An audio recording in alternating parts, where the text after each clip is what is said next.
Bonsoir et bienvenue à cette 16e édition de 45 minutes chrono de l'Association du paiement. L'Association du paiement est une association professionnelle de référence de l'écosystème français des services de paiement. Elle rassemble les acteurs majeurs, responsables et engagés de la chaîne de valeur monétique et plus globalement des paiements en France dans le respect des réglementations en vigueur. Alors pour notre dernier webinaire de cette année 2020, nous allons parler de l'évolution de la technologie Android et du parcours d'achat. Comme vous le savez, avec l'émergence des nouvelles technologies et les nombreuses modifications du cadre juridique et réglementaire, comme celle d'ailleurs issue de la directive des services de paiement, couplée d'ailleurs à une appétence des consommateurs pour la technologie et pour le geste sans contact aussi, nous assistons à une profonde mutation de l'industrie des paiements et qui s'accélère ces dernières années, et notamment avec ce contexte actuel. Alors à vous participants qui nous regardez, je vous invite à enrichir notre débat par des questions via le Q&A qui se trouve en bas de votre écran et notamment n'hésitez pas à faire des remarques, vous avez un chat prévu aussi. Et je partagerai bien entendu avec nos invités afin qu'ils puissent vous apporter donc des réponses. Alors pour parler de ce sujet, de cette technologie Android, nous recevons trois invités, trois membres de l'association du paiement. Fabrice Pans, bonsoir. Bonsoir Sophia. Vous êtes directeur France de Castle Technologies, un leader mondial de l'acceptation de paiement sur Android, un industriel majeur du terminal de paiement dont les solutions intégrées couvrent l'ensemble des besoins des banques, des commerçants, et ce, quelle que soit leur taille ou leur secteur d'activité. Oui, bonjour à tous et tout d'abord, merci Sophia, merci à l'Association du paiement, merci à nos partenaires Lundi Matin et PXpert qui nous accompagnent aujourd'hui pour vous parler des technologies Android. Nous sommes effectivement un des leaders mondiaux des terminaux de paiement avec aujourd'hui un headquarter qui se trouve sur la partie asiatique et en l'occurrence à Taïwan. Et nous espérons, on va dire, éclaircir aujourd'hui le sujet Android tout au long de ce webinaire et j'espère qu'on répondra à l'ensemble des interrogations et puis qu'on sera peut-être aussi un peu force de proposition sur un certain nombre de réponses.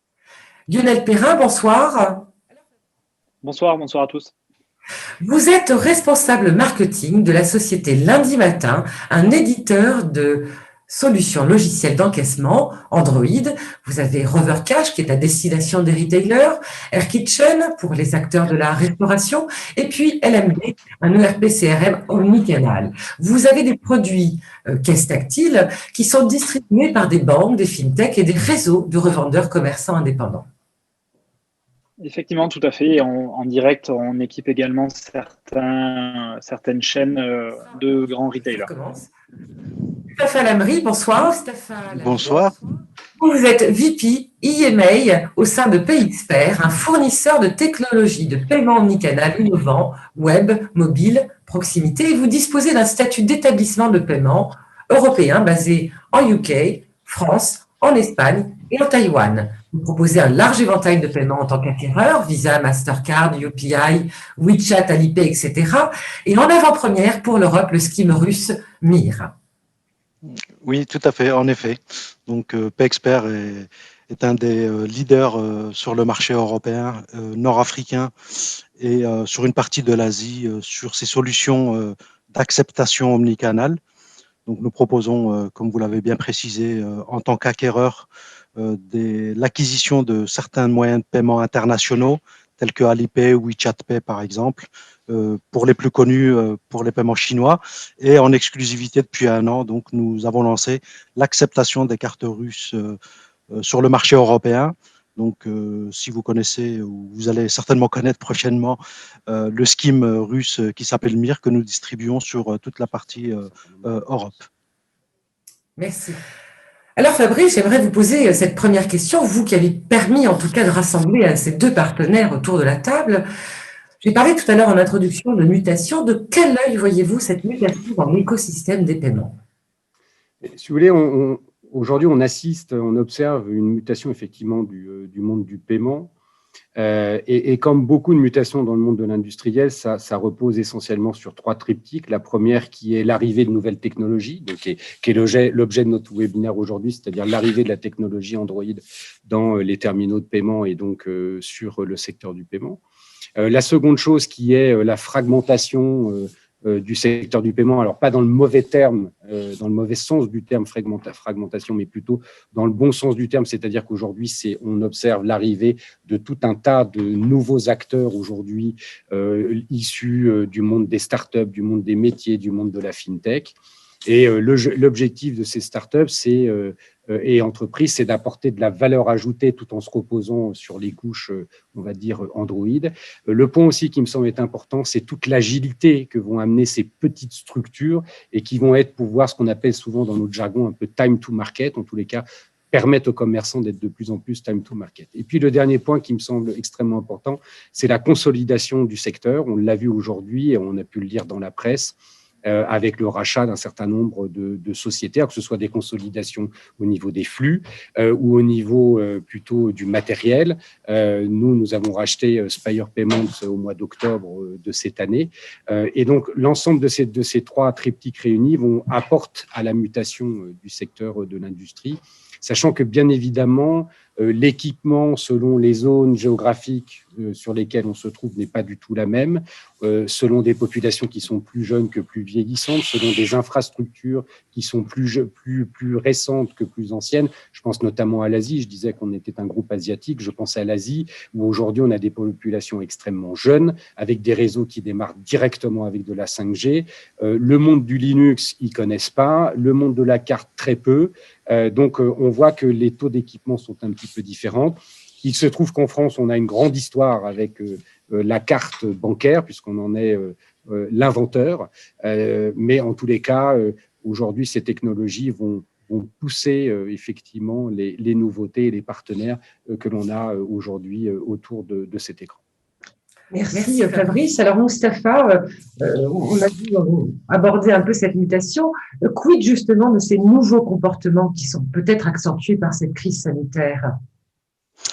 Oui, tout à fait. Comme l'a très bien expliqué Fabrice, la mutation a démarré depuis quelques années. Aujourd'hui, l'effet crise sanitaire n'a fait qu'accentuer et accélérer ces mouvements, ces transformations qui mettent pour certains des commerçants au pied du mur. Donc, ils doivent s'adapter très, très rapidement parce qu'ils ont été pris de court dans cette transformation digitale et malheureusement, pour les grands mastodontes et d'autres partenaires qui avaient déjà pris de l'avance dans cette transformation, dans cette innovation accentuée, accélérée par la technologie Android, aujourd'hui, on arrive avec des solutions un peu plus adaptées aux petits commerçants pour leur donner des solutions de se retourner très, très rapidement et faire face à ces nouveaux comportements d'achat, puisqu'aujourd'hui, comme l'a précisé Fabrice, ce qui est important de comprendre, c'est que on a une clientèle jeune qui sait manipuler toutes ces nouvelles technologies, via le smartphone, via les nouveaux types de paiement alternatifs, QR code, etc. Et le click and collect a amplifié, si on peut dire, cette technologie, mais les commerçants qui n'étaient pas adaptés à recevoir et à accepter le paiement à travers ces nouvelles technologies sont un petit peu au pied du mur. Et c'est pour ça qu'aujourd'hui, on est là pour venir avec des solutions globales Android, sous la gestion de la technologie Android, pour les aider, les accompagner dans cette transformation et ces nouveaux comportements d'achat. Merci Mustapha. Alors effectivement, vous nous parlez de ces besoins des consommateurs qui ont évolué durant cette période et qui ont continué à évoluer. Quels sont selon vous les nouveaux besoins en termes de moyens de paiement et des services connexes et comment y répondre de manière fluide, simple et efficace? Lionel? Oui, effectivement, mais je rejoins ce qui a été dit préalablement par Mustapha et par Fabrice. Effectivement, c'est pas nouveau et ça date pas du Covid, ces nouveaux parcours d'achat, mais ça a été accentué.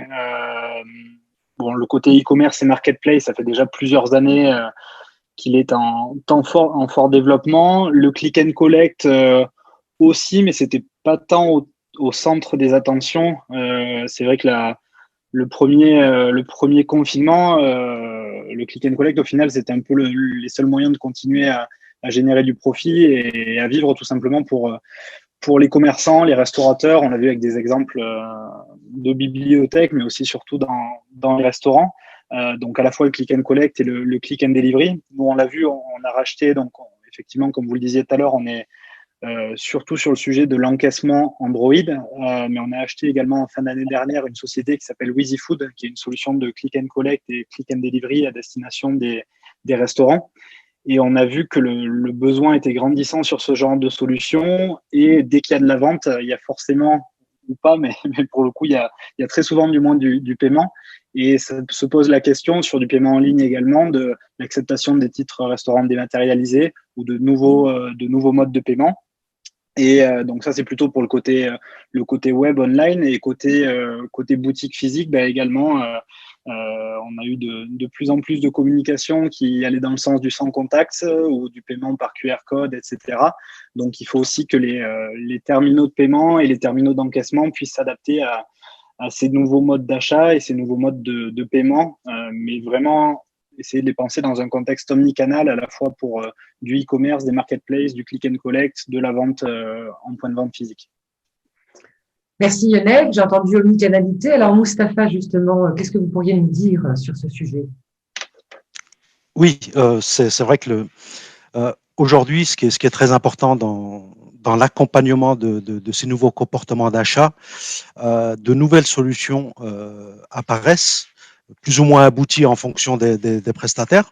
Donc nous, on est quand même chez PayExpert précurseur de ce type de solution omnicanal et cross-border. Ce qui est important aujourd'hui, c'est de pouvoir apporter des solutions et accompagner des commerçants sur la possibilité d'offrir, de vendre leurs produits auprès d'acheteurs, que ce soit sur l'e-commerce ou en point de vente physique. Mais le plus important dans l'omnicanalité, c'est de pouvoir reconnaître son client, l'accompagner, lui offrir des possibilités de promotion, de fidélité, d'où qu'il vienne et où qu'il aille, si on peut dire, au sein d'un groupe ou au sein d'un nombre de commerces.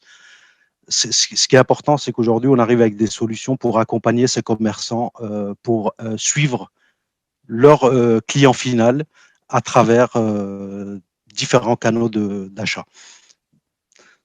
Merci Mustapha. Alors, vous, Fabrice, avec votre regard international, quels sont les nouveaux besoins en termes de moyens de paiement en France, mais aussi dans le reste du monde? Oui, je crois que c'est important parce qu'aujourd'hui, on va dire que notre échange ne doit pas être concentré sur une vision franco-française, mais on va élargir un peu plus le scope, on va pouvoir parler d'Europe, voire mondialement. Ce qu'on se rencontre aujourd'hui, et encore une fois, les régions, les pays ne sont pas tous au même niveau parce que les réglementations sont un petit peu différentes, mais qu'est-ce qu'amène aujourd'hui des solutions de type technologique? C'est de pouvoir faire du paiement sous forme biométrique. Aujourd'hui, un terminal Android qui est équipé d'un fingerprint, donc une prise d'empreinte, qui est équipé d'une caméra, qui peut donc faire des photos, qui peut faire du paiement facial, qui peut faire du paiement sur l'iris, qui peut faire du paiement en reconnaissance d'empreinte. Alors, ça nous paraît un peu loin tout ça quand on est sur le marché franco-français, mais quand vous commencez à regarder le marché asiatique, vous regardez le marché américain, c'est plus qu'une réalité. Alors, certes, la réglementation est différente et permet effectivement de pouvoir proposer des solutions un petit peu différentes, mais in fine, quelque part, ça arrivera demain on va dire, en Europe et plus précisément en France. Et ça, c'est encore une fois rendu possible grâce à la technologie Android parce qu'on intègre dans ces terminaux de paiement tout un tas on va dire, de périphériques qui permettent effectivement, et d'ailleurs, vous le verrez, puisque nos deux partenaires ont proposé, je crois, en milieu et fin de webinar, quelques vidéos pour imager cela. Vous verrez aujourd'hui qu'en termes de paiement, le spectre est très large. Et encore une fois, il est apporté par cette technologie Android et que le simple fait de rentrer sa carte, taper son PIN code ou faire du contactless, c'est bien, mais ce n'est pas ce qui se fera demain. Merci Fabrice pour votre regard et d'élargir un peu ce sujet ailleurs qu'en France. Alors, une question pour vous Lionel, justement avec toutes ces technologies-là dont on entend, la biométrie, l'iris, etc. Est-ce que déjà sur la technologie Android, les commerçants s'ouvrent-ils un peu plus à ces équipements? Ouais, tout à fait, oui. Je vais distinguer un peu ma réponse en distinguant le commerce de proximité, on va dire les petits commerçants et les réseaux, on va dire de magasins qui sont un peu plus établis. Mais je rejoins aussi, Mustapha le disait tout au début, l'idée et l'ambition qu'on essaye de porter, c'est de démocratiser aussi l'accès et de dire que toutes ces solutions-là, elles ne sont pas que réservées aux grands groupes. Mais effectivement, si je parle des petits commerçants, petits restaurateurs, ils ont quasiment tous un terminal de paiement, mais plutôt un terminal de paiement classique, on va dire. Au niveau de la solution d'encaissement, soit ils n'ont rien, ils sont au papier, stylo, soit ils ont des solutions de caisse un peu à l'ancienne, sans être péjoratif, mais c'est des solutions Windows qui sont assez figées, voire même des solutions Casio, vraiment des caisses à l'ancienne. Et effectivement, Android, sur ces deux marchés-là, que ce soit sur le marché du paiement et sur le marché de l'encaissement, qui se rapprochent de plus en plus, mais sur le marché du paiement, on va le voir tout à l'heure, les TPE classiques peuvent aujourd'hui devenir également des solutions d'encaissement et des solutions qui permettent plein d'autres choses, on y reviendra. Et sur le marché de l'encaissement, effectivement, il y a une mutation qui est en train de se faire, de partir du Windows vers de l'Android, également de l'iOS. Ce pour plusieurs sujets, on le voit notamment au niveau de la facilité d'installation, que ça soit sur iOS ou sur Android. Aujourd'hui, installer une caisse enregistreuse, bon, je vais citer Overcash, c'est aussi simple que d'installer WhatsApp sur son téléphone. C'est juste une application à télécharger, à installer. Et ensuite, nous, le commerçant, avec son smartphone, il va scanner un QR code sur son écran d'ordinateur et il y a tout le catalogue produit qui va redescendre sur la caisse. Donc, en termes de simplicité, d'utilisation, de déploiement, ça va très vite et ça permet de démocratiser l'accès. Les ergonomies sont souvent plus, on va dire, plus sympas sur des solutions mobiles Android. Et il y a également, on y reviendra, je pense, la question du prix, mais le prix d'un équipement sur un logiciel de caisse ou une caisse à l'ancienne, c'était plutôt aux alentours de 3 500 à 4 500 euros, on va dire. Aujourd'hui, sur Android, on peut avoir des packs clés en main qui tournent aux alentours de 1 000, 1 500 euros. Donc, ça permet, comme je le disais tout à l'heure, de démocratiser l'accès et de rendre accessible ces outils-là, Android, que ce soit d'encaissement ou de paiement, aux plus petits acteurs de l'économie. Et si ces petits acteurs peuvent faire des économies à l'échelle de 100, 200 ou 1000 magasins, forcément, ça intéresse aussi cet aspect tarifaire, les grandes enseignes. Merci Lionel. Alors, on abordera un peu tout à l'heure cette notion justement de coût et d'investissement. Mais avant cela, Fabrice, quel est votre regard, vous, en tant que justement spécialiste industriel des terminaux de paiement pour la question des commerçants? Est-ce qu'ils s'ouvrent? Comment ça se passe aussi sur le volet international? Oui, ça s'ouvre. Alors, parce que dans les commerçants, il y a plusieurs niveaux de commerçants. Il y a les grands retailers. En France, on a l'habitude de segmenter ça en tiers. Hein. Donc, tier 1, les très gros, tier 2, tier 3, tier 4, tier 5. Si on parle plutôt des derniers, c'est-à-dire les micro-marchands qui représentent aujourd'hui quand même un parc assez important, hein. C'est souvent d'ailleurs des parcs qui sont gérés par nos partenaires de type bancaire ou partenaires de type fintech. Aujourd'hui, il faut savoir que le parc installé, c'est à peu près 1 million de terminaux en France. Quelle est notre position à nous? C'est clairement d'apporter la technologie à nos partenaires. Les partenaires vont les enrichir d'un certain nombre d'autres fonctionnalités, d'autres applications, pour pouvoir les porter effectivement vers ces micro-marchands, de façon à ce que quand on va faire nos courses chez notre boulanger, chez notre charcutier ou au marché, qu'on ne se retrouve plus forcément avec un terminal, avec un écran cristaux liquide d'une ligne. Les derniers ont intégré un peu de couleur, mais qu'on puisse vraiment leur apporter la technologie via ces réseaux à la fois d'acquisition et de distribution que sont nos partenaires bancaires, et puis les revendeurs, les distribueurs, les mainteneurs qui sont aussi au contact au jour le jour de ces petits commerçants, de ces micro-marchands, et ils n'attendent que ça finalement. Mais c'est à nous de pousser les offres. Alors quand je dis nous, je ne parle pas forcément de Casseuse, de PXpert ou de Lundi Matin, mais c'est bien de pousser avec l'ensemble de l'écosystème du paiement français, dont j'ai cité tout à l'heure quelques noms, on va dire, de secteurs, et qui nous permettra de les pousser. Et aujourd'hui, ces petits commerçants, finalement, n'attendent que ça, c'est-à-dire ils veulent aussi créer de la valeur ajoutée avec des nouvelles fonctionnalités et avec des nouveaux apports pour nous qui sommes, vous et moi, autour de ce webinaire, qui sont les gens qui dépensons dans les magasins. Merci Fabrice. Alors, comme on parle de la technologie Android, le mobile est-il incontournable dans les années à venir? Et cela m'amène aussi à faire la transition avec la mobilité, hein, les enjeux de la mobilité. Mustapha. Oui, je rejoins tout le monde, hein. La transformation dans le monde du paiement a démarré depuis une dizaine d'années grâce à l'utilisation du mobile, qui est un outil incontournable aujourd'hui dans le système, dans l'écosystème du paiement, puisque si on regarde du côté de l'e-commerce aujourd'hui, l'authentification avec les différentes normes de sécurité et de validation d'un paiement à travers le SMS qu'on reçoit depuis sa banque pour valider son paiement.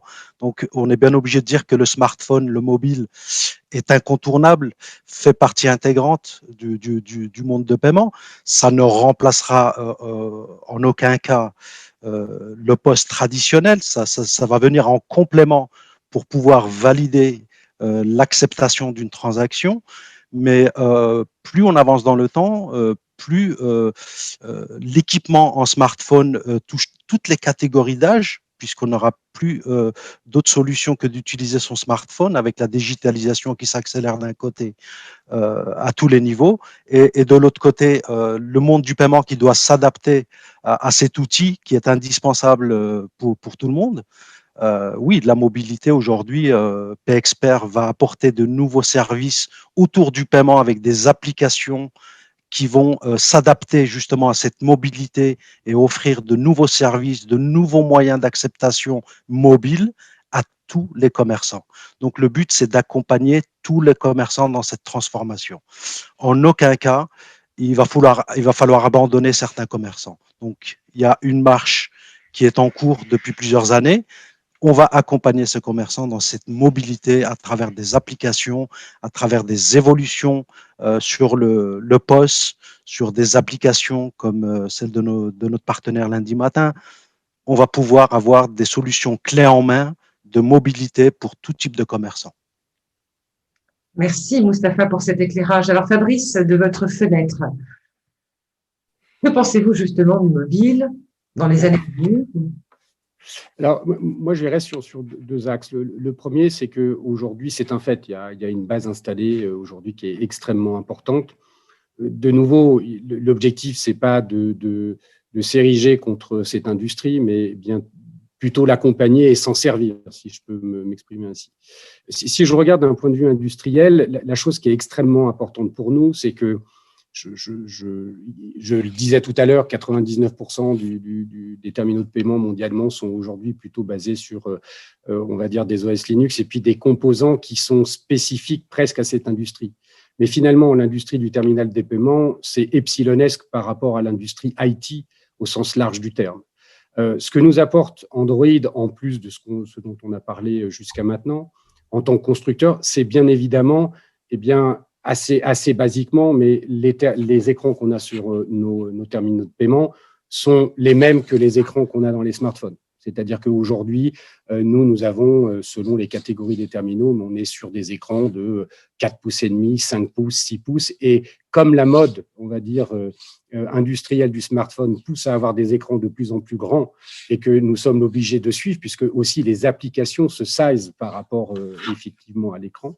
Donc, toute cette industrie du smartphone en termes de composants, nous, en tant que constructeurs de terminaux de paiement, on se l'approprie.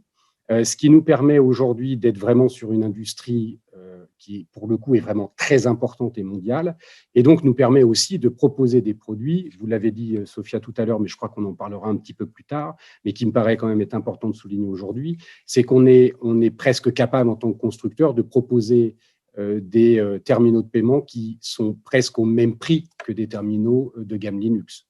Et ça, pourquoi? Parce que on intègre des composants aujourd'hui qui se fabriquent à des millions, des dizaines de millions, peut-être même pour certains des milliards d'unités par an, versus une industrie, on va dire, plus ancienne du terminal de paiement classique, où là, on reste sur des volumétries qui sont quand même plus raisonnables, on va dire. Merci Fabrice. Alors Lionel, j'aimerais bien que vous puissiez nous parler de ce qu'on appelle le tap and phone. Alors peut-être déjà expliquer ce que c'est à nos participants, parce que nous avons des participants très hétéroclites. Parlez-nous un peu justement de cela. Oui, effectivement, le tap and phone, pour le coup, on en a parlé depuis plusieurs années, mais ça s'est un peu accéléré en 2020 suite à l'acquisition par Apple d'une société aux États-Unis. Le tap on phone, c'est quoi? C'est un peu la suite, on va dire, l'avenir, ou du moins une solution complémentaire aux terminaux de paiement Android, puisque demain, sur un simple smartphone, iOS ou Android, la personne, bon, ça nécessite, je vais le dire comme ça va paraître simple, mais ça nécessite quelques autorisations préalables, mais directement sur le smartphone, on va pouvoir taper le code PIN de sa carte ou de sa carte bancaire ou de sa carte de fidélité, carte cadeau, etc. et payer directement sur un smartphone. Donc nous, c'est vrai que chez Lundi Matin, on suit ce sujet de très très près. On attend, ça commence à bouger un peu côté Android, mais il faut surtout un acquéreur qui veuille bien bouger rapidement. Et ensuite, il y a tout un contexte réglementaire, mais effectivement, c'est un sujet qu'on suit de très près. Et je pense pas qu'il ira à l'encontre des terminaux de paiement, mais ça sera une solution complémentaire. Demain, on sera amené à payer avec sa carte bancaire, avec de l'Apple Pay, donc toujours sa carte bancaire, mais depuis son smartphone, peut-être avec du tap on phone, des paiements QR code comme l'HP si on veut citer un acteur français, ou Alipay, WeChat comme on les a cités tout à l'heure. Mais effectivement, je pense que le tap on phone sur les prochaines années sera l'une des révolutions du monde du paiement. En tout cas, on suit ça d'assez près. Merci Lionel. Alors, j'affiche cette belle image. Alors, j'espère que vous la voyez totalement. Voilà, ce cartoon. Et donc, justement, j'aimerais vous poser la question, pourquoi est-ce que la technologie en tant que telle n'est pas suffisante? Lionel, je vous redonne la main et puis je reposerai la question à Mustapha. Alors, moi, cette image, je l'ai vue effectivement hier. Elle me fait penser…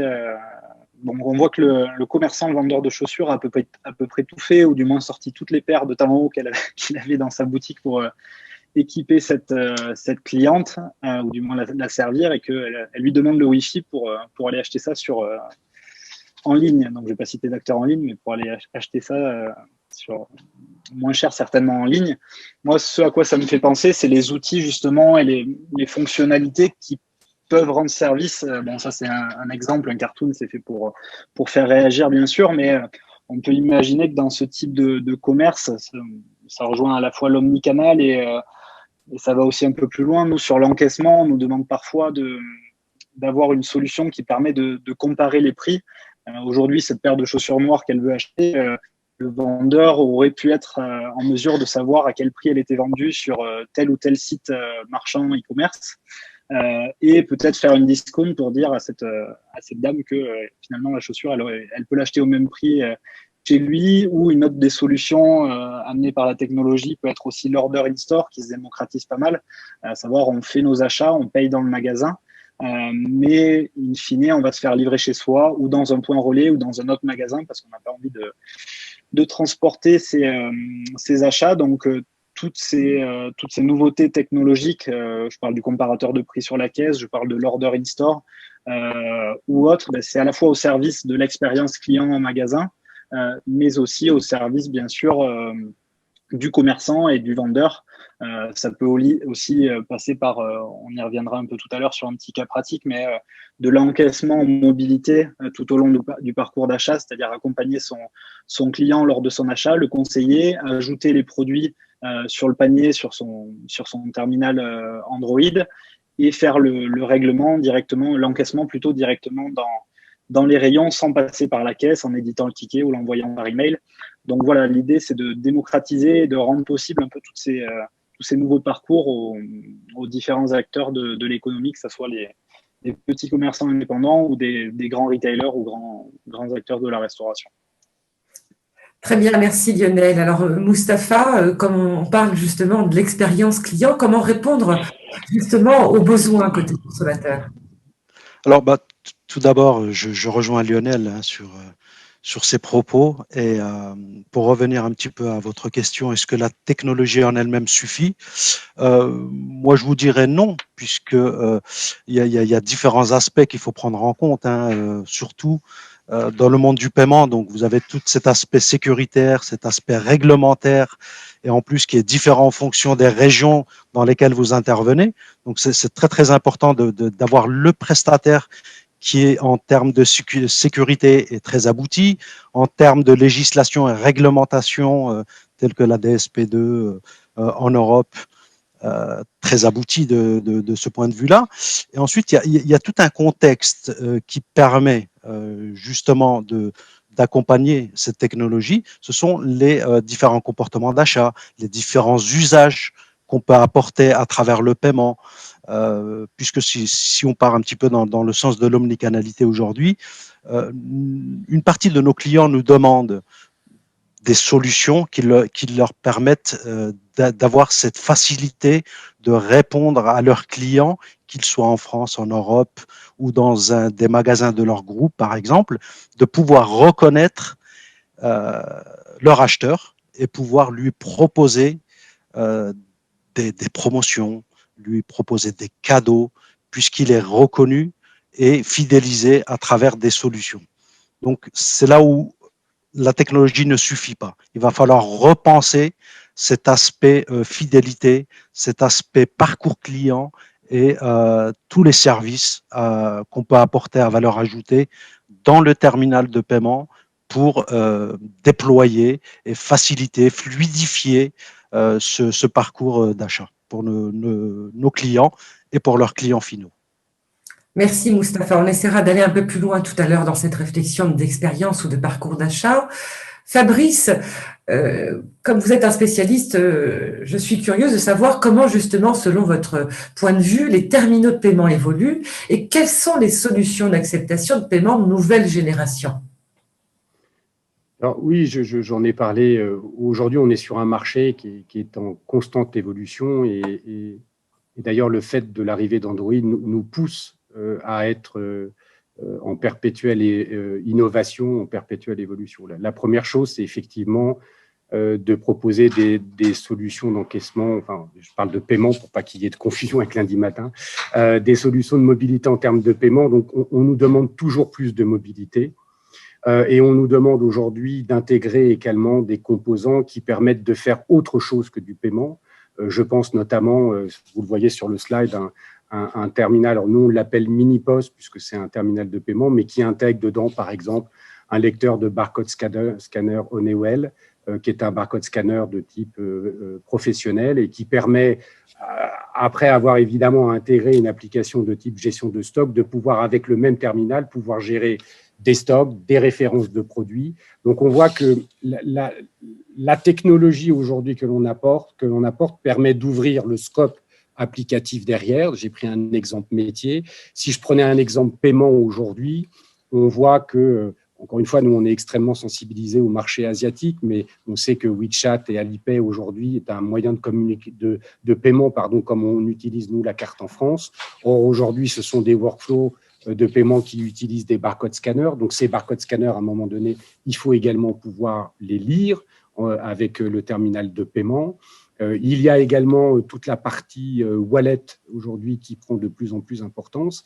Et encore une fois, avec des architectures de type Android, n'importe quelle application aujourd'hui, Lionel parlait de LivePay tout à l'heure. LivePay est une application qui est disponible sur le Google Play ou l'Apple Store.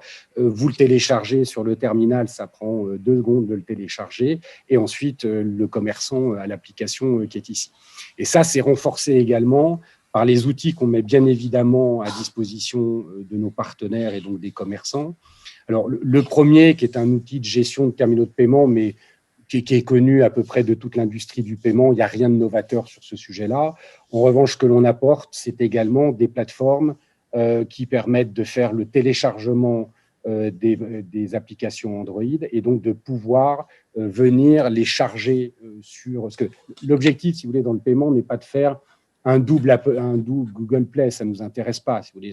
Nous, ce qu'on veut aujourd'hui, c'est apporter un container à nos partenaires, à nos commerçants. Nous, on n'est pas éditeur de solutions d'applications Android.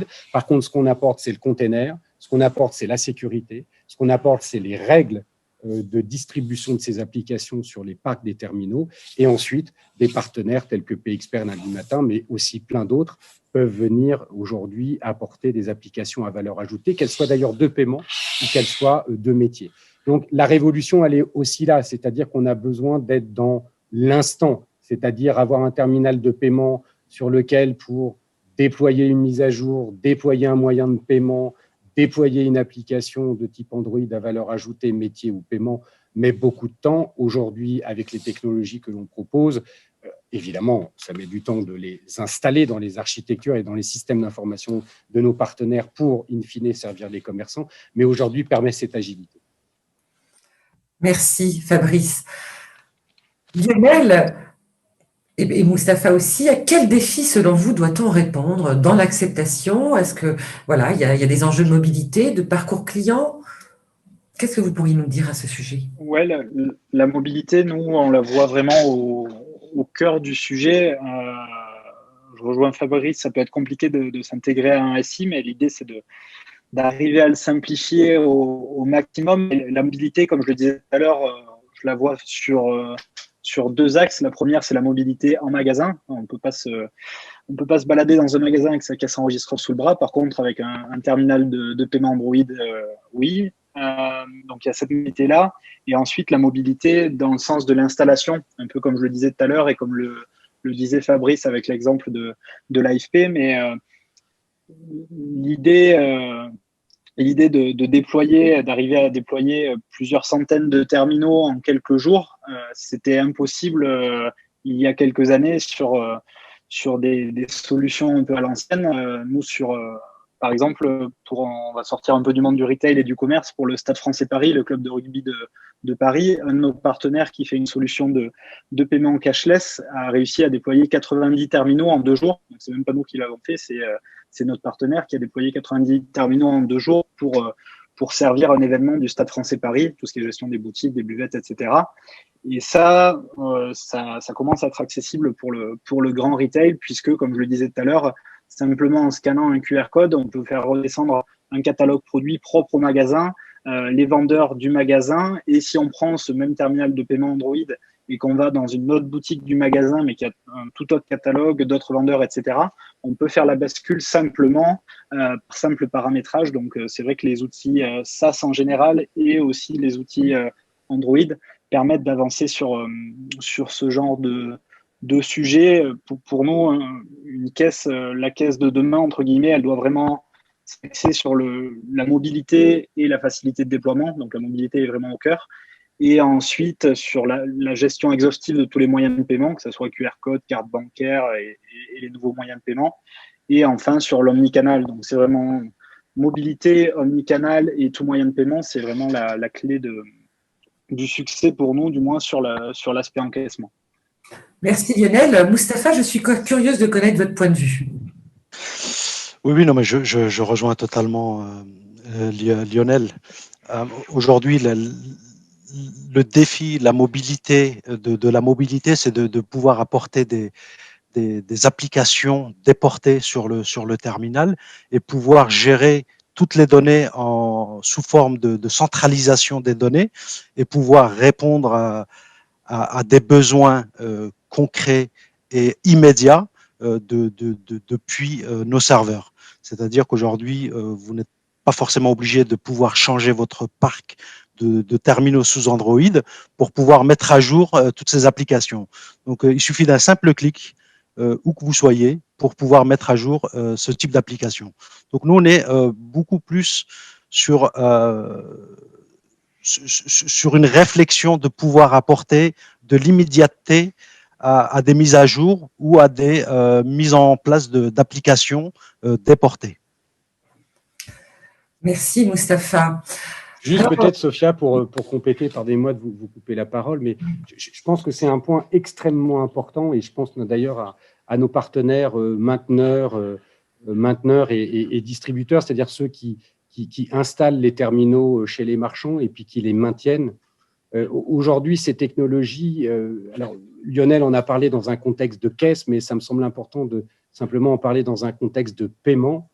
C'est-à-dire qu'aujourd'hui, effectivement, nous travaillons avec les partenaires sur des technologies qui permettent simplement aux marchands de recevoir une boîte d'un terminal de paiement qui est totalement vide de toute application et de toute application métier ou paiement, et de simplement ouvrir son carton, d'ailleurs comme on le fait souvent chez nous, quand on reçoit du matériel avec une notice qui est de plus en plus petite maintenant, on appelle ça les Quick Start Guide, qui sont vraiment plus que deux petites feuilles, et de recevoir un mail et d'allumer son terminal, de flasher le QR code qu'il a retrouvé, voilà, c'est très bien imagé ici, le QR code qu'il a reçu par mail, et à ce moment-là, ce QR code va donner l'ensemble de la configuration du terminal de paiement et descendre l'ensemble de la configuration. Quand je dis configuration, c'est la configuration à la fois pour bien identifier que c'est bien l'ID du marchand et qu'on ne s'est pas trompé de boucherie, pardonnez-moi, parce que j'étais sur les micro-marchands tout à l'heure,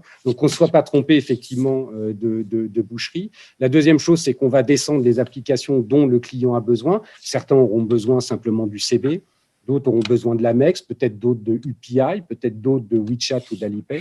Et donc ça va permettre, encore une fois, cette technologie, elle est là pour l'ensemble de l'écosystème. Ça va permettre à tous nos partenaires, et je pense surtout aux partenaires mainteneurs, de pouvoir déployer aujourd'hui et de faire des mises à jour de façon beaucoup plus volumétrique et beaucoup plus agile. Parce que qu'est-ce que nous montre l'arrivée d'Android finalement après tout ça? C'est que tout le monde doit garder une extrême agilité. C'est-à-dire que le monde va plus vite finalement que nous. Et si aujourd'hui, nous n'avons pas les technologies et nous n'avons pas les produits que nous proposons à nos partenaires et à nos clients, eh bien, on va perdre du temps. Donc, l'agilité est extrêmement importante. Voilà, je faisais juste ce petit aparté. Pardonnez-moi de vous avoir coupé la parole. Mais je vous en prie, Fabrice, on est là pour vous entendre. Alors justement, vous avez parlé effectivement de l'angle de vue partenaire. J'ai bien noté cette agilité nécessaire puisque le monde va vite. Alors, qu'en est-il côté toujours consommateur? Est-ce qu'ils sont totalement prêts à confier leurs données financières aux GAFA? En fait, la question elle est plutôt orientée, OK, Android, mais quid de la sécurité? Et c'est une excellente question. En fait, c'est pas parce qu'on fait de l'Android qu'on oublie le spectre sécurité. La première chose, c'est, bon, aujourd'hui, on a des gens qui nous écoutent qui sont pour beaucoup du monde du paiement. Donc, les réglementations restent là, c'est-à-dire les réglementations PCI relayées en France par le GCB. Que ce soit un terminal Android ou non Android, elles restent présentes. Et nous n'avons aucune volonté, et d'ailleurs, ça ne serait absolument pas possible, nous n'avons aucune volonté de les contourner. En revanche, il faut bien faire il faut bien faire le distinguo entre un OS, donc un operating system, qui lui est basé sur Android et qui va permettre on va dire, de proposer tout ce dont on vient de parler. Et puis, dans cet operating system, il y a un module de paiement. Ce module de paiement est dans un terminal Android. En l'occurrence, vous avez plusieurs processeurs. Je fais juste une petite parenthèse technique, mais sans trop rentrer dedans. Dans un terminal Android, vous avez plusieurs processeurs. Vous avez un processeur qui va s'occuper de piloter la partie OS Android, et puis vous allez avoir un processeur, alors il y en a d'autres, mais je simplifie, il y a un processeur qui va continuer à s'occuper du module de paiement. Et donc, ce module de paiement, aujourd'hui, il est totalement étanche par rapport à l'OS Android.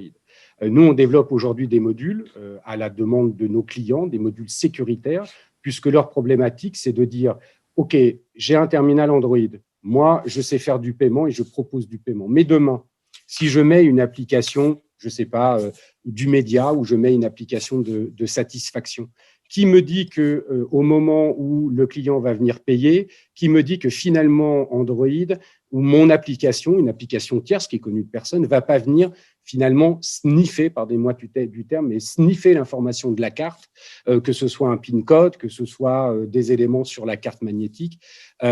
Aujourd'hui, je parle en tous les cas de nos terminaux et dans notre environnement, ça n'est pas possible, puisque nous avons développé aujourd'hui des couches sécuritaires qui étanchéifient totalement la partie Android d'operating system et sur lequel on va avoir les applications à valeur ajoutée, qu'elles soient de caisse ou qu'elles soient métiers, par rapport à la partie paiement. Donc, si vous voulez, aujourd'hui, le workflow de paiement d'un terminal Android ou Linux, finalement, c'est toujours la même chose. C'est quoi? C'est un numéro de contrat commerçant qui est renseigné dans le terminal de paiement ou sur une plateforme de gateway si on est dans une monétique centralisée. Et donc, c'est bien cet ID, donc ce contrat commerçant, qui va communiquer, encore une fois, je simplifie, pardonnez-moi, mais je ne veux pas trop rentrer dans le détail technique, ce n'est pas l'intérêt, qui va permettre d'aller déposer et de faire la compensation des flux sur le compte bancaire du commerçant. Donc, de ce point de vue-là, nous, en tous les cas, je parle bien du côté paiement et je pense que Lionel pourra parler après du côté applicatif, parce que la question peut peut-être aussi se poser. Mais en tous les cas, du point de vue paiement, il est certain que nous, aujourd'hui, on apporte toutes les sécurités et que l'OS Android n'a absolument aucune connaissance des informations bancaires, enfin des informations de paiement. Merci d'avoir clarifié ce point de vue au niveau de la sécurité. Moustapha, même question un peu, probablement côté applicatif, comme vient de le dire Fabrice. Et puis moi, j'ajouterais justement une petite question également. Où sont stockées les listes de transactions? Non, tout d'abord, pour compléter ce que Fabrice pouvait dire concernant la sécurité, nous sommes dans le monde du paiement. Donc, il y a de nombreuses exigences en termes de sécurité d'une partie des données et de l'autre partie au niveau des données transactionnelles et des données cartes bancaires qu'on peut enregistrer sur la partie gateway. Donc, nous, aujourd'hui, on est conforme à toutes ces normes de sécurité réglementaires. Donc, nous enregistrons des données cartes qui nous permettent justement de pouvoir offrir des solutions omnicanales avec le système de tokenisation aujourd'hui, pour pouvoir apporter des facilités aux commerçants de pouvoir connaître, reconnaître et récompenser leur client final à tout moment avec le système de tokenisation aujourd'hui qui est mis en place. Et pour une autre partie, ce qu'il faut comprendre sur cet aspect enregistrement des données, nous respectons la DSP2, nous respectons toutes les normes et exigences réglementaires dans les différentes régions dans lesquelles nous opérons à ce niveau-là. Merci, Moustapha. Alors, moi, j'ai le sentiment, de tout ce que vous me dites depuis tout à l'heure, que cette technologie Android, elle n'est pas encore tout à fait en place en France. Alors, comment démocratiser les paiements par l'Android en point de vente? Fabrice, s'il vous plaît. Alors, il est vrai que l'Android démarre en France, si on est très objectif. Ceci dit, le niveau d'équipement dans le monde est bien différent. Et pour les raisons que j'ai évoquées tout à l'heure, les raisons industrielles qui nous permettent aujourd'hui d'acquérir des composants à des prix beaucoup plus compétitifs. Quand on parle de démocratisation, finalement, je pense qu'il y a deux sujets. La démocratisation, elle passe par le fait d'apporter les nouvelles technologies et les dernières technologies au plus grand nombre. Et donc ça, c'est notre métier, et c'est notre métier de chaque jour, de permettre aux des plus petits commerçants de pouvoir accéder à cette technologie. Et puis la deuxième chose, on en a assez peu parlé aujourd'hui. Alors, je ne vais pas donner des listes de prix, ça n'a absolument aucun sens. Mais par contre, la démocratisation est forcément liée au prix. C'est-à-dire que quand quelque chose industriellement se démocratise, c'est parce qu'aujourd'hui, on est capable d'offrir et d'être très compétitif sur la partie tarifaire. C'est d'ailleurs un des ADN extrêmement forts de Cassos Technologies. Juste pour imaginer, on est structuré, nous, uniquement en filiale, c'est-à-dire qu'on a un headquarter sur lequel l'ensemble des bureaux qui sont ouverts dans le monde entier sont des filiales. Nous avons nos usines de fabrication, donc nous avons la maîtrise complète de notre chaîne de fabrication et de notre chaîne de prix. Et l'objectif, pour démocratiser, parce que nous, on est industriels, ça ne nous intéresse pas de fabriquer des terminaux pour en distribuer 100, 200 ou 300. Quand on parle de distribuer des terminaux, on parle en centaines de milliers, voire voire même proche peut-être du million, et on l'espère. Donc, notre objectif, c'est de les démocratiser. Donc, notre objectif, c'est d'apporter le meilleur prix. Alors, nous, on est très basé sur un business model à l'indirect, c'est-à-dire qu'on se repose beaucoup sur un écosystème de partenaires. Donc, notre but, c'est d'amener à nos partenaires, que sont les banques, que sont les grands retailers, que sont l'écosystème des partenaires, intégrateurs, distributeurs, revendeurs, mainteneurs, de leur apporter les meilleurs prix de façon à ce qu'effectivement, on puisse toucher le plus grand nombre. Donc, oui, on démocratise par la technologie, et c'est l'objet même de notre webinaire aujourd'hui, c'est comment apporter cette technologie Android. Donc, on s'efforce de l'apporter. Et puis, la deuxième chose, c'est effectivement les prix, sachant qu'en Europe, alors je vais parler de l'Europe, je ne vais pas parler du monde, mais en Europe, on a des très grandes disparités de prix entre les pays nordiques, où le terminal coûte encore très cher, mais parce qu'il est associé à beaucoup de services, versus les pays plutôt du Sud, où là, pour le moment, en tous les cas, on vend assez peu d'applications à valeur ajoutée. Par contre, il y a une très, très grosse bataille sur le prix lui-même du terminal de paiement. Donc oui, c'est notre métier de constructeur que d'apporter aujourd'hui les prix. Alors, on ne va pas se le cacher, on est aussi là pour gagner accessoirement un peu d'argent, mais notre but, c'est bien de faire les prix les plus serrés. Et l'organisation de Cassos Technologies dans le monde aujourd'hui nous permet d'avoir une maîtrise totale de nos coûts et de proposer les meilleurs tarifs.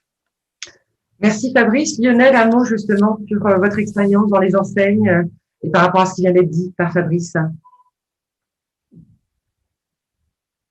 Activer le micro, ça sera mieux. Et effectivement, ouais, en termes tarifaires, nous, on voit qu'il y a une mutation sur l'Android dans les grandes enseignes, notamment par rapport à tout ce que j'ai dit tout à l'heure, exhaustivité en termes de moyens de paiement, omnicanalité, facilité de déploiement, mobilité, mais aussi, et j'en parlais tout à l'heure, en termes de coûts, bien sûr, parce qu'aujourd'hui, les caisses enregistreuses présentes dans certains magasins, ça demande des gros serveurs qui sont en local pour héberger toutes les données, piloter les caisses, etc. etc. Nous, aujourd'hui, on peut réduire ces coûts-là. Je ne vais pas donner d'exemple concret, je vais essayer de rester assez large, mais on peut fortement réduire ces coûts d'hébergement vu que c'est notre back-office et en mode SaaS derrière. Donc, ce qui veut dire aussi que la solution d'encaissement, qu'elle soit sur un TPE Android ou une caisse Android, elle peut fonctionner sans connexion à Internet. Et dès que la caisse ou dès que le terminal Android retrouve une connexion Internet, il y a tout qui se synchronise avec le back-office en SaaS. Donc, en termes de réduction de coûts, c'est effectivement valable pour les grandes enseignes. Et je le disais aussi pour les petits commerçants, notre but, notre leitmotiv, c'est de rendre disponible aux petits acteurs de l'économie les outils des grands. Et en termes de solutions d'encaissement Android, si c'est des TPE Android, on arrivera, je pense, entre 500 et 1000 euros avec le logiciel, là où aujourd'hui, les commerçants payent plusieurs milliers d'euros pour s'équiper d'une solution de caisse enregistreuse moins performante ou du moins moins évolutive. Ah, le micro est toujours coupé, Sophia. Votre micro est coupé, je crois. C'est bon. Alors, décidément. Il reste encore une question. Je vais demander aux participants d'être un peu patients parce qu'on a encore une vidéo à vous présenter qui va exprimer un peu tout ce qui a été dit. La dernière question que j'aurai pour vous, et donc je vais vous demander chacun de me donner un peu votre avis, quelle évolution du terminal de paiement et quelles sont les perspectives pour l'Android et pour un parcours client frictionless? En fait, c'est assez simple. D'ailleurs, cette question résume un peu tout le webinaire, c'est-à-dire que aujourd'hui, les commerçants ne veulent plus d'un terminal de paiement où on rentre sa carte, on tape son PIN code et puis on a une ligne de cristaux liquides en noir et blanc, ça ne les intéresse plus. Et puis en plus de ça, il faut que dans l'acte d'achat, il faut à un moment donné que ce terminal de paiement devienne un point d'interaction. C'est-à-dire pourquoi aujourd'hui, moi j'entends beaucoup de gens me parler, oui, le terminal de paiement dans 5 ans, dans 10 ans, il disparaîtra. Bon, moi déjà, je suis pas Madame Irma, donc je ne sais pas. Mais en tous les cas, notre métier aujourd'hui, c'est pour ça qu'on est présent avec nos partenaires, c'est de rendre ce terminal de paiement pour faire autre chose que du paiement et que ça devienne un point d'interaction avec le client. C'est-à-dire que faire du paiement aujourd'hui sur un terminal de paiement, c'est globalement une mauvaise expérience au client, puisque le client, il va dépenser de l'argent. Donc, ce qu'on veut nous lui amener via évidemment cet écosystème Android, c'est qu'on soit dans une relation de point de contact et frictionless, c'est-à-dire que le client, on puisse le capter pour autre chose que de faire le paiement. Ça peut être des solutions derrière de couponing, ça peut être du don, ça peut être une enquête de satisfaction, ça peut être du média, de façon à ce que l'acte d'achat, finalement, le client, s'il a 50 € à dépenser, il devra de toute façon les dépenser, mais qu'on puisse lui donner une expérience client, un parcours client qui soit un peu différent. Et puis, juste pour terminer, si on faisait un parallèle finalement avec le monde du smartphone, écoutez, dans le creux de notre main, notre smartphone, je crois qu'on peut faire à peu près tout ce qu'on a envie de faire. Et souvent pas téléphoner. Souvent, on l'utilise pour faire d'autres choses. Eh bien, c'est un peu ce qu'on veut faire avec le terminal de paiement, c'est que l'ensemble de nos partenaires, commerçants et les clients puissent avoir au bout et dans le creux de la main un terminal de paiement qui leur amène tout un tas d'applications à valeur ajoutée et que finalement, le paiement soit quelque chose qui fasse partie du parcours client, mais ne soit plus la finalité du parcours client. Or, aujourd'hui, sur la base des terminaux qu'on a, c'est le début et la fin du parcours client, puisqu'il n'y a pas d'autre interaction sur le terminal de paiement.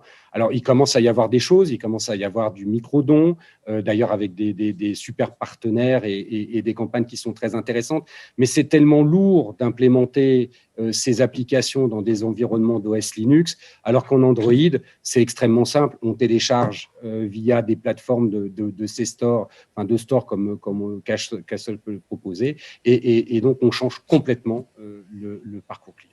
Voilà, je laisse la parole aux partenaires. Oui, vous faites ça, Lionel ? Oui, non, mais tout à fait. Hein. Fabrice vient de vous décrire une partie de la stratégie PayExpert. Hein. Aujourd'hui, nous dans l'innovation, on part beaucoup plus sur des applications à valeur ajoutée et pouvoir justement apporter tous ces services sur le terminal de paiement pour offrir plus que du paiement, hein, comme l'a bien précisé Fabrice. Aujourd'hui, on arrive avec des applications qui vous permettent de faire de la traduction. Si vous recevez, par exemple, un client chinois ou américain et que vous ne parlez pas la même langue, on pourra le voir un petit peu plus tard dans la vidéo, vous allez pouvoir communiquer à travers le terminal de paiement pour finaliser votre acte de la transaction, apporter des outils de satisfaction, des outils qui vous permettent de faire de l'onboarding, par exemple, pouvoir enregistrer, filmer des données de clients pour certains secteurs qui sont dans l'obligation par exemple, de pouvoir enregistrer et photographier la pièce d'identité du consommateur. Toutes ces applications, nous, on est clairement tournés vers cette stratégie de service à valeur ajoutée dans le terminal pour pouvoir ne faire que du paiement une finalité de ces services-là. Merci Mustapha. Lionel ?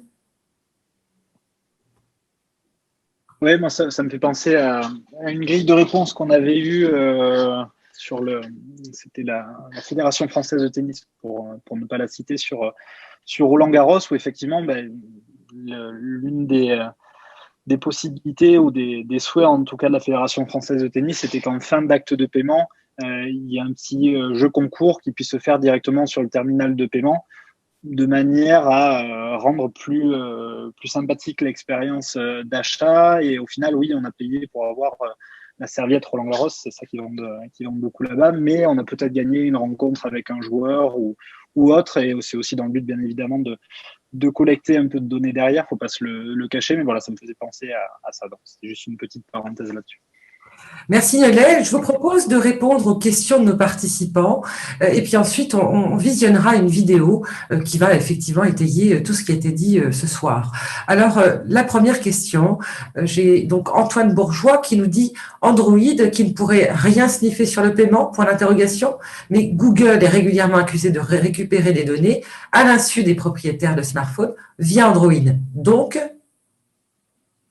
alors, je ne sais pas si c'est une question, si vous voulez apporter un éclairage à cette personne. Non, mais enfin, je vais un peu redire ce que j'ai dit. C'est que, encore une fois, il faut faire attention déjà, quand on parle d'Android sur un terminal de paiement, on est déjà dans une version Android extrêmement dégradée par rapport à celle d'un smartphone. C'est-à-dire qu'il y a tout un tas de fonctionnalités qui n'existent pas aujourd'hui dans l'Android paiement. Donc, on est déjà sur une base beaucoup plus dégradée. La deuxième chose, c'est, je ne peux pas mieux dire, c'est-à-dire qu'un smartphone aujourd'hui, avec un OS Google, n'est lié à aucune réglementation et régulation.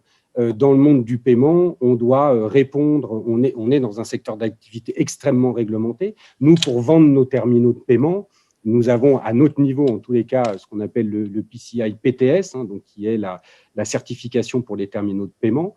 Et d'ailleurs, à ce titre, le terminal que vous voyez ici est le premier terminal qui a été certifié Android 9 et PCI 6. À ma connaissance, il n'y en a pas d'autres sur le marché pour le moment. Et donc, si on passe, si vous voulez, l'ensemble de ces certifications et qui sont validées, c'est parce qu'on respecte l'ensemble des réglementations et qu'aujourd'hui, nous avons développé des couches sécuritaires en plus, on va dire, ce que nous demande la réglementation. Donc, oui, moi, au niveau du paiement aujourd'hui, il n'y a pas d'information aujourd'hui qui peut sortir du terminal pour être accaparé par une application tierce. Merci Fabrice. Une autre question. Pensez-vous que le QR code pourrait remplacer à terme la carte bancaire? Dans quelles conditions et sous quel délai?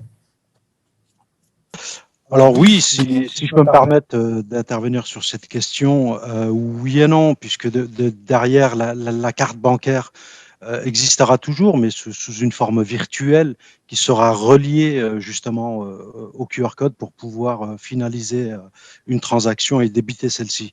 Oui, on se redirige de plus en plus vers ce type de paiement à travers un QR code qui va pouvoir venir finaliser une transaction et faire débiter une carte, qu'elle soit virtuelle ou physique, tokenisée sur des serveurs de gateway comme la nôtre.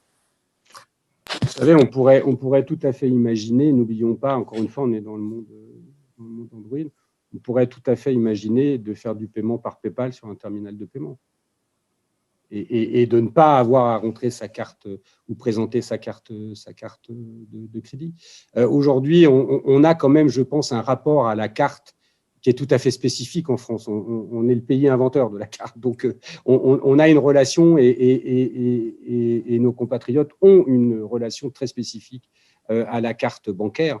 Pour autant, aujourd'hui, il y a déjà plein d'autres types de paiements qui existent.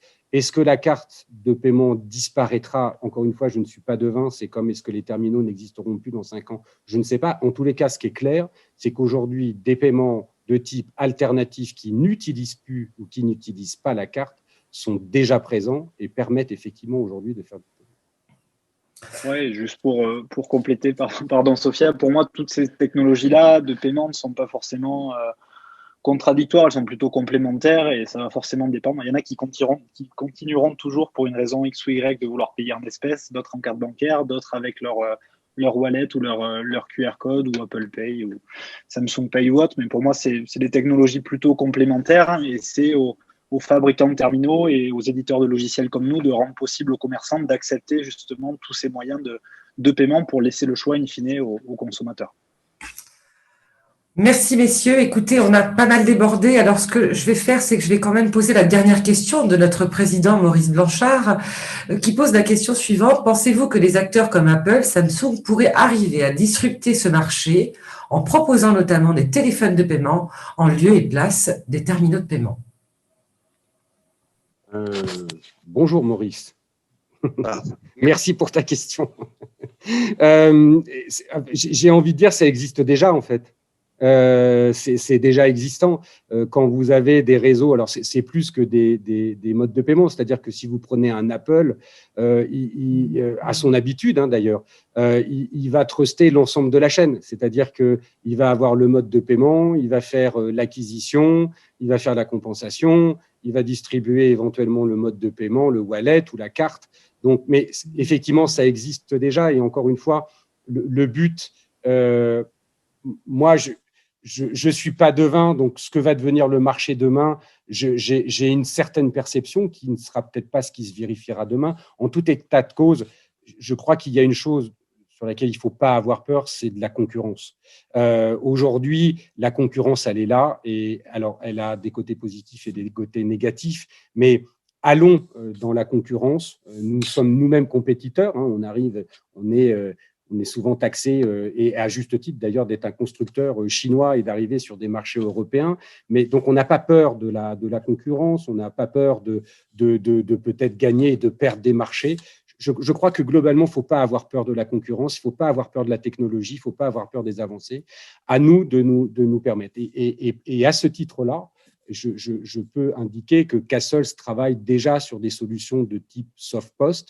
Donc, c'est globalement transposer ce qu'on retrouve dans un terminal hardware dans une solution logicielle pour justement, encore une fois, nous, on n'est pas là pour amener, on est là pour amener des coquilles technologiques. Donc, quand on parle de soft post, c'est de pouvoir avoir des solutions qui, effectivement, demain permettront à des acteurs qui font du paiement, de pouvoir dématérialiser totalement le paiement et le faire en dehors d'un terminal de paiement. Eh bien, chers invités, merci beaucoup. Je vous propose donc de passer cette vidéo.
Du coup, il n'y a pas de musique, ça sera moi la musique, même si ma voix est peut-être moins agréable. L'idée, c'était de montrer rapidement comment fonctionne l'encaissement. Donc là, on rajoute différents produits au catalogue. Ça a été coupé, je pense, non? La vidéo ne défile plus, mais… Ah si, ça a été saccadé. Bon, c'est pas très grave. Mais en gros, l'idée est d'ajouter les articles tout simplement au panier. Tout au début, on a sélectionné un client sur la vente de manière à gérer aussi les animations marketing en magasin, proposer des réductions en temps réel dans les rayons.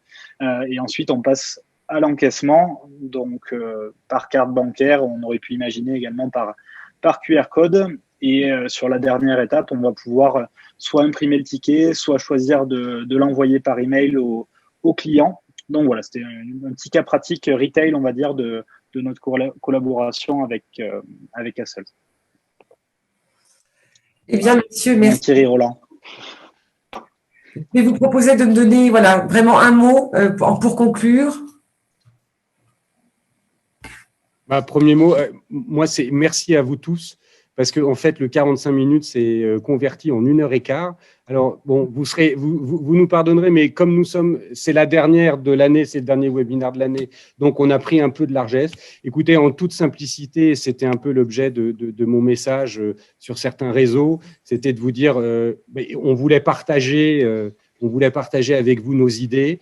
Nous n'avons pas la science infuse, nous n'avons pas les vérités, mais en revanche, on voulait juste et simplement partager notre savoir-faire, nos idées, et puis peut-être donner des idées aux autres, et puis surtout, amenez-nous aussi vos idées, parce qu'on est preneurs d'idées. Voilà, pour moi et pour Cassos. Merci, Sophia. Eh bien, merci à vous. 45 minutes chrono, c'est la fin. Nous vous remercions, vous participants. Merci à tous. Vous retrouverez. Alors attendez, parce que c'est pas tout à fait fini, donc je voulais quand même remercier nos participants qui suivent donc nos webinaires de l'association 45 minutes chrono depuis mars dernier. Un grand merci à vous, nos invités de ce soir, pour avoir clôturé cette année 2020 que beaucoup souhaiteraient oublier. Et puis j'en profite aussi pour remercier notre président Maurice Blanchard, remercier le bureau de l'association, sans qui on ne pourrait pas donc préparer ces événements, l'équipe administrative et commerciale, le conseil d'administration, l'ensemble de nos membres qui constituent cette force au sein de l'association du paiement, et puis à tous ceux qui ont joué le jeu de faire ces webinaires ensemble, de venir partager leur expérience et leur expertise. Alors au nom de l'association du paiement, je vous souhaite en tout cas de très belles fêtes de fin d'année. On se retrouve l'année prochaine, qui j'espère pourra nous réunir en présentiel de manière un peu plus chaleureuse, dans de meilleures conditions, et pour continuer à œuvrer ensemble dans cette industrie du paiement, une industrie riche, passionnante, innovante et avec plein de perspectives. Bonne fête à tous. Merci, bonne fête à tous. Merci, au revoir. Bonne fête à tous.